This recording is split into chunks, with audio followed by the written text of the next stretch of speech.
बिस्मिल्लाहिर्रहमानिर्रहीम। आज की एंट्री हमारी विड्रॉ कैश फ्रॉम बैंक के हवाले से है। बेटा जब हम कैश बैंक से विड्रॉ करते हैं इसका मतलब क्या है कि कैश हमारे पास आ रहा है और जो चीज़ मैंने आपको कहा था काउंटिंग में जो चीज़ हमारे पास आ रही है उसको हम क्या करते हैं डेबिट। और पैसे कहाँ से आ रहे हैं? बैंक से आ रहे हैं तो बैंक को हम क्या कर देंगे क्रेडिट कर देंगे।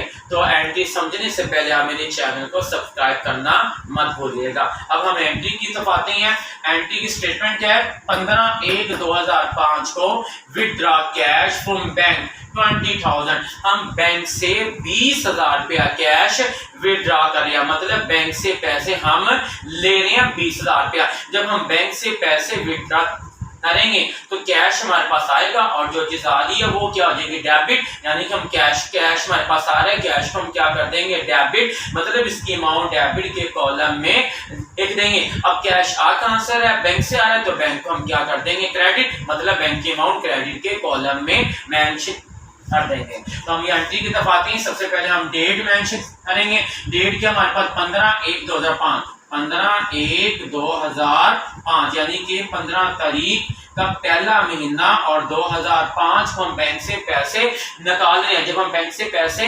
निकालेंगे तो कैश हमारे पास आ रहा है और जो चीज आ रही है वो क्या होती है डेबिट। कैश आ रहा है, कैश को हम क्या कर देंगे डेबिट, मतलब कैश की अमाउंट डेबिट के कॉलम में आ जाएगी। अब कैश आ कहां से रहा है? बैंक से आ रहा है तो बैंक को हम क्या कर देंगे क्रेडिट कर देंगे और बैंक की अमाउंट हम क्रेडिट के कॉलम में मेंशन कर देंगे। तो इस तरह विड्रॉ कैश फ्रॉम बैंक की एंट्री क्या बन जाएगी cash account to bank account. अब हम इसकी नरेशन इसकी क्या आ जाएगी being withdraw cash from bank, being withdraw cash from bank कि बैंक से पैसे निकाले जा रहे हैं। और इस तरह अपनी ये लाइन खत्म, यानी कि लाइन आपने ड्रॉ कर देनी है। अगर किसी एंट्री के अगर आपको समझ ना आई हो तो आप मुझे कमेंट्स भी कर सकते हैं।